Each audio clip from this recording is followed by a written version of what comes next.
नमस्कार साथियों, मैं प्रियंका गुप्ता लर्निंग टुगेदर पे आप सबका स्वागत करती हूँ। कैसे हैं आप सब लोग?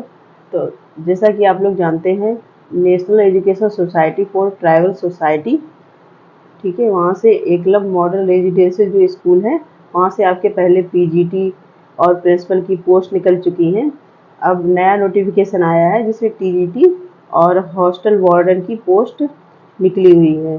तो उसका मैंने वीडियो भी बनाया है, जिन लोगों ने नहीं देखा है वो देख सकते हैं। तो आज हम लोग इसका सिलेबस भी डिस्कस करेंगे। ठीक है, सबसे पहले आज हम लोग डिस्कस करेंगे हॉस्टल वार्डन का सिलेबस क्या है। ठीक है, पता है कि जनरल अवेयरनेस आएगी। ठीक है, इसके बाद रीजनिंग एंड न्यूमेरिकल एबिलिटी आएगी, आपकी नॉलेज ऑफ आईसीटी आएगी, knowledge of POCSO and other children safety related act of government of India. मतलब एक तो आपका पोक्सो एक्ट होता है, आपको पता होना चाहिए कि लड़कियों के लिए एक्ट बनाया गया था कि उनको किसी प्रकार का हैरेसमेंट होता है स्कूल में, या जैसे रेजिडेंशियल है तो वहाँ रहती हैं इस प्रकार से। ठीक है, इसके अलावा भी जो बच्चों की सेफ्टी के लिए अलग अलग एक्ट है, यहाँ पे पूरा इन्होंने डिस्क्राइब किया हुआ है, आप लोग देख सकते हैं। अभी हम लोग इसमें को डिटेल में भी डिस्कस करेंगे, तो इस सब के बारे में आपको पता होना चाहिए। फिर उसके बाद एडमिनिस्ट्रेटिव एप्टीट्यूड, इसको लेके काफ़ी कंफ्यूजन में है बच्चे। तो मुझे काफ़ी कमेंट भी आए हैं कि एडमिनिस्ट्रेटिव एप्टीट्यूड में क्या है, तो इसको भी हम लोग डिटेल में देखेंगे। इसके बाद आपकी आएगी जनरल इंग्लिश, जनरल हिंदी, इसके बाद रीजनल लैंग्वेज। ठीक है, तो इतना ही सिलेबस है। इसके बाद हम लोग देख लेते हैं जनरल अवेयरनेस है, उसमें क्या क्या आएगा। तो आपकी जनरल नॉलेज आएगी current affair with special emphasize in the field of education. सबसे पहले जनरल नॉलेज आपकी, मतलब स्टैटिक जीके भी कह सकते हैं, इसमें स्टैटिक जीके भी पूछा जाएगा। इसके अलावा करंट अफेयर पूछा जाएगा जो आपका एजुकेशन फील्ड से ज़्यादा रिलेट करता हुआ होना चाहिए। ठीक है, तो ये आपकी डेली बेसिस पे चीज़ें तैयार करने वाली है, क्योंकि आपको पता है करंट अफेयर लगभग एग्जाम से 6 महीने तक का पिछला पूछते हैं। ठीक है, इसके बाद आपकी रीजनिंग एंड न्यूमेरिकल एबिलिटी है, उसमें क्या आएगा, आपका पजल आएगा, सिटिंग अरेंजमेंट आएगा। ठीक है, जो वो सर्कल में लोग बैठे होते हैं, इसकी दाएं तरफ ये बैठा है, जैसे बी की दाएं तरफ सी बैठा है, इस प्रकार से क्वेश्चन जो आते हैं। इसके डाटा सफिशियंसी, ठीक है, डीआई टाइप के क्वेश्चन आएंगे। इसके बाद मतलब आपको डेटा दिया जाएगा, उसी से रिलेटेड आपके क्वेश्चन पूछे जाएंगे।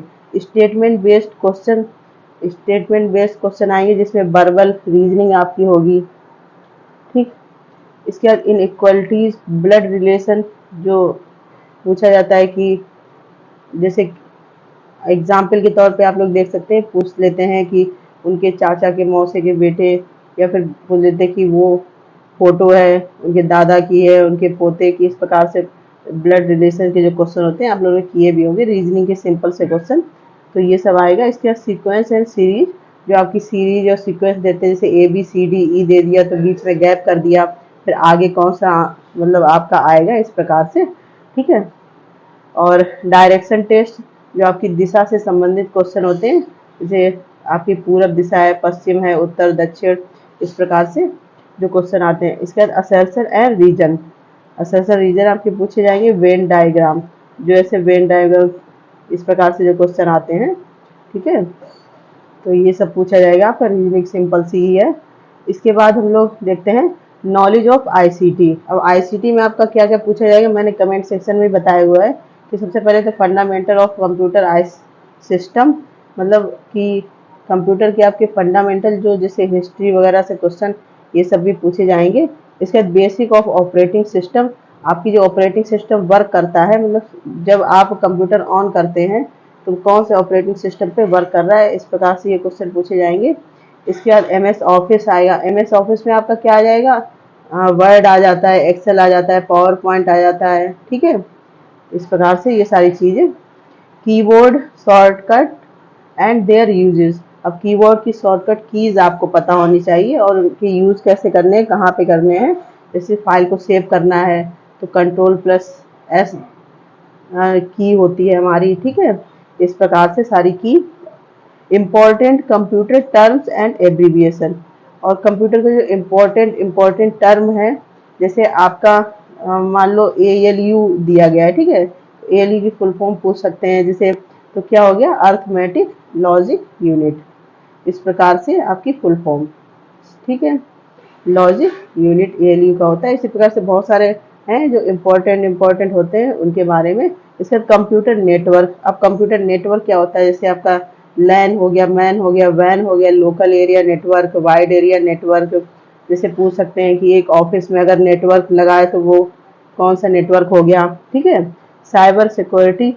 अब ऑनलाइन भी आपने देखा होगा कि बहुत सिक्योरिटी को लेकर रहता है कि ऑनलाइन डाटा हैक कर लेते हैं या फिर, तो उनसे साइबर सिक्योरिटी से रिलेटेड कौन कौन सी चीज़ें हैं वो आपको पता होनी चाहिए। इसके बाद इंटरनेट हो गया आपका, ठीक है।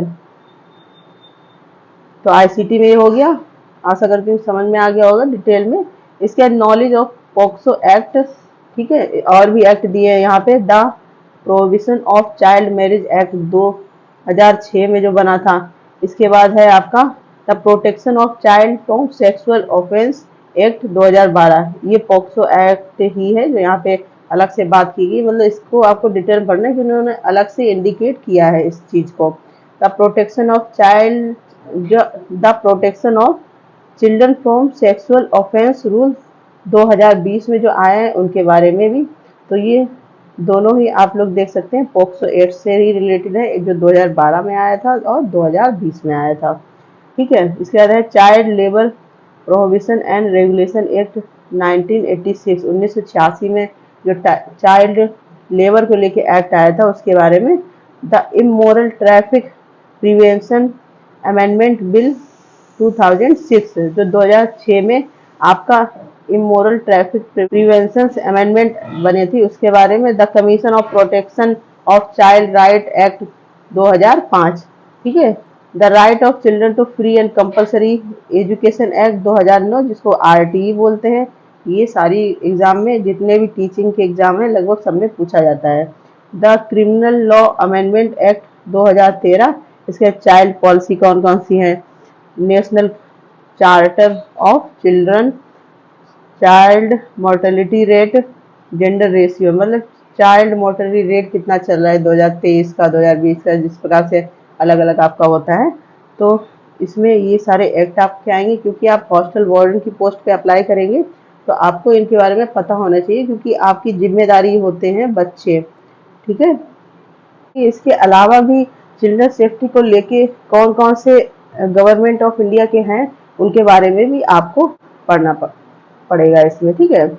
इसके बाद हम लोग देखते हैं जिसको लेके काफी क्वेश्चन आए, एडमिनिस्ट्रेटिव एप्टीट्यूड। इसमें क्या आएगा, अब हम लोग देख लेते हैं। Handling of large number of student, मतलब जैसे जो रेजिडेंशियल स्कूल होते हैं उसमें काफी आपको पता है कि बच्चे रहते हैं। आपके नवोदय हो गए, एकलव्य मॉडल स्कूल है, ये रेजिडेंशियल स्कूल है, तो यहाँ पे बच्चे रहेंगे और काफी अधिक संख्या में होते हैं, तो उनको आपको हैंडल करना आना चाहिए, ठीक है। इसके बाद है managing the consumables and inventories of hostel. इसके बाद हॉस्टल में क्या क्या चीजें यूज हो रही हैं उसकी सबको आपको डेटा पूरा पता हो, उनकी एंट्री आपको आनी चाहिए। इस प्रकार से आपको सारी हॉस्टल की जो चीजें हैं, क्या आ रहा है डेली बेसिस पे या मंथली क्या आता है, इस प्रकार से तो उनकी सबकी इन्वेंट्री आपको रखनी पड़ेगी, ठीक है। इसके बाद ensuring safety and security of children. इसके बाद चिल्ड्रन की सेफ्टी और सिक्योरिटी के बारे में आप क्या क्या काम कर रहे हैं, जो एक्ट ऊपर दिए गए हैं उनको लेके भी, तो मतलब आपको बच्चों की सिक्योरिटी सेफ्टी पूरे हॉस्टल वार्डन के ही हाथ में होती है, ठीक है। Ensuring segregation of male and female student, और मेल और फीमेल स्टूडेंट का जो अलग अलग रहने का पूरा क्राइटेरिया बना होता है, ठीक है। और जैसे हॉस्टल भी अलग अलग होते हैं, तो उस प्रकार से बच्चों की इस चीज़ पे भी आपको ध्यान देना है कि अलग अलग चीज़ें हैं, मतलब कि मेल और फीमेल। आपने देखा होगा कि जो रेजिडेंशियल होते हैं स्कूल उनमें हॉस्टल वगैरह अलग होती है, जैसे गर्ल जो फीमेल वार्डन है वो गर्ल्स हॉस्टल में रहेंगी, जो मेल वार्डन है वो बॉयज हॉस्टल में रहेंगे, इस प्रकार से, ठीक है। इंश्योरिंग क्लीनिनेस हॉस्टल्स प्रेमाइसिस, और हॉस्टल में साफ सफाई का ध्यान रखना, ये सब चीज़ों पे भी आपका ध्यान होना चाहिए। जैसे ड्यूटीज वगैरह भी लगाते हैं कि इस दिन ये सब चीज़ें होंगी, इस प्रकार से सफाई, मतलब डेली आपको हाइजीन पे भी ध्यान देना है।